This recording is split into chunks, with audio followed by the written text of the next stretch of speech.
Bueno, la Fiscalía del Estado de México entregó ya el cuerpo de Julio César, este tirador de Teotihuacán, a sus familiares y solicitó a las autoridades que, bueno, pues no revelaran el destino final del cuerpo. Además, también se dio a conocer un nuevo video en el momento exacto en el que el tirador subió a la cima de la pirámide de la Luna, previo a disparar. Y bueno, pues él literalmente pasó frente a todos.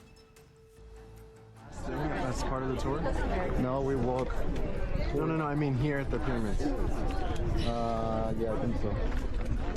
Sí, ¿verdad? En otro video también se puede ver, ¿no?, como la guía de turistas estaba muy preocupada por el paradero de sus clientes, pues de la gente, ¿no?, que iba con ella tras escuchar estas detonaciones en Teotihuacán. Mis clientes.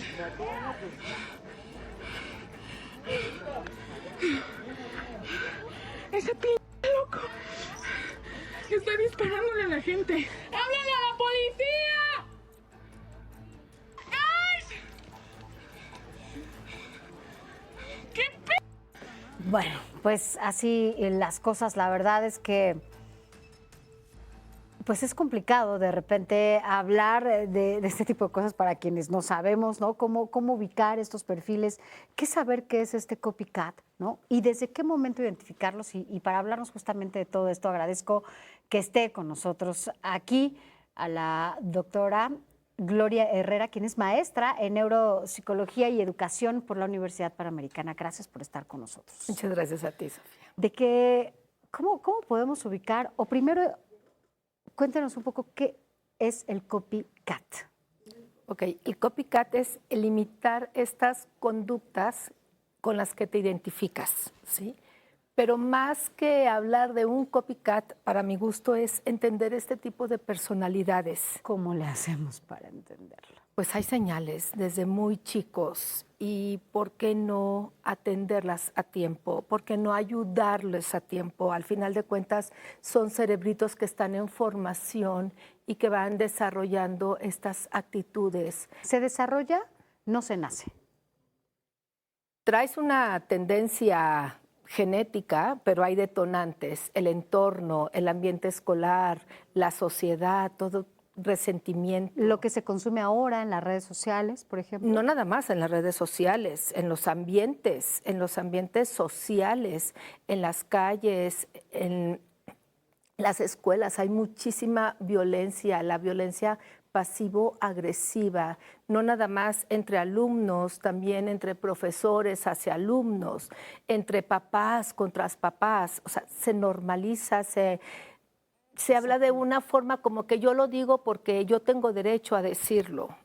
Ahora que lo menciona, de repente escucho a papás, a mamás, cuando viven alguna situación, ¿no?, de violencia, porque también no hay que naturalizarla, ¿no? Claro. Porque no podemos decir es normal, es que son niños, no pasa nada.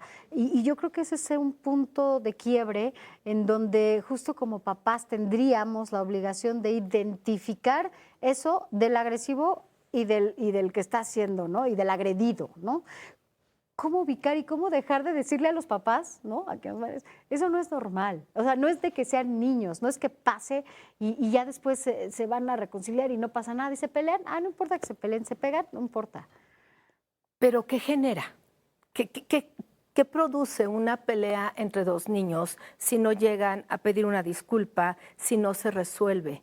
Muchas veces como papás lo vemos con ojos de papás y entonces, lejos de ayudar, provocamos esa necesidad de que el papá tiene que resolver el conflicto del niño y la escuela pierde total autoridad. Traemos un problema educativo enorme, estamos muy concentrados en resultados académicos y hemos descuidado los problemas sociales, los problemas de integración, los problemas de empatía, de generosidad, de gratitud.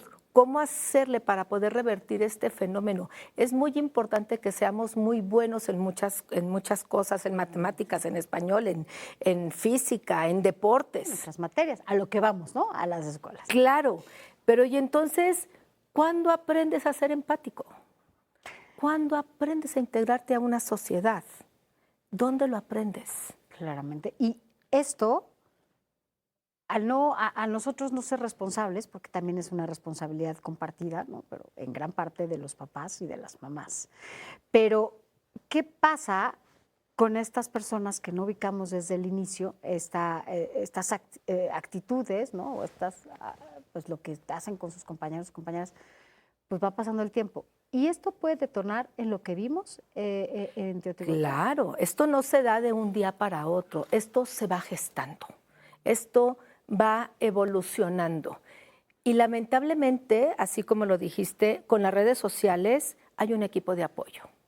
Y cuando hay un equipo de apoyo, esta persona agresiva se fortalece, tiene muchísimo más poder para poder echar adelante su proyecto. Hay inspiración, hay un respaldo emocional. Si no lo hubiera, yo no puedo decir que no lo haya hecho, porque hay que entender el contexto de este chico en la escuela, en la familia, en la sociedad donde se desenvuelve.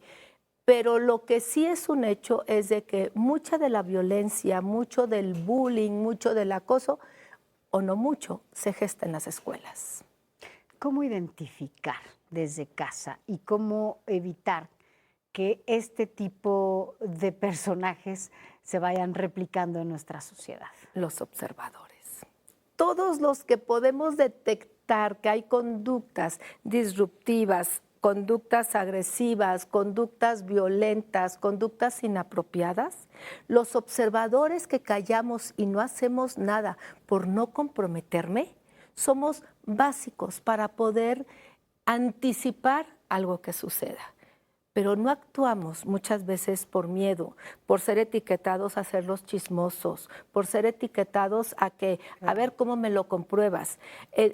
Trabajamos con un programa de verdad muy interesante porque el enfoque es trabajar con todo el grupo, no nada más el que agrede y al agredido, sino con los que apoyan al agresor, con los que defienden al agredido y con el grupo que aplaude las agresiones y el grupo... Se dedican a grabar, ¿no? Además así. Claro, ¿por qué no hiciste nada? ¿Por qué lo tienes que grabar y subir a las redes? ¿Por qué no hiciste nada? Porque además, ahora que lo menciona, también pienso que es un círculo, ¿no? Que nos involucra muchísimo a padres, a docentes, a autoridades escolares, a todo un grupo de personas que de repente no siempre están dispuestos a asumir la responsabilidad y el tiempo que se requiere para poder llegar a observar, ya no lo demás, a tener el tiempo para observar y evitar que esto pase, ¿no? Híjole, has tocado, yo creo que una parte observar. ¿Qué es observar? ¿Cómo atender? ¿Qué necesito yo como profesor para poder apoyar a que el bullying se detenga desde las escuelas? Como papás, ¿cómo le hago? ¿Qué herramientas tengo yo para poder no confrontar, sino poder orientar y reubicar a mi hijo? Porque yo no creo que un papá quiera que su hijo sea violento. Claro. No puedo creer que un profesor diga, sí, a mí me gusta que mi salón sea violento. ¿Dónde están estas herramientas? Sí, no, ¿Dónde las aprendemos? Justo, también dotar de herramientas a los profesores, ¿no? Y no nada más tener a un grupo haciendo planas o copiando o aprendiendo de memoria todo, sino también capacitar en ese sentido a todos los docentes para que puedan tener las herramientas que les permita de inicio identificar cualquiera de estas actitudes. Y los papás involucrarse más. Así es, ¿no? Yo sé que a veces el tiempo nos anda, ¿no?, acelerando, pero pues también de repente debemos invertir en eso, tiempo, ¿no? En esa parte que también nos toca. Claro. Gracias por estar con nosotras. Platiquemos seguido de estos temas, que además nos compete a todos. Encantada. Muchísimas gracias a ti, Sofía. Gracias. Vamos rápidamente a una...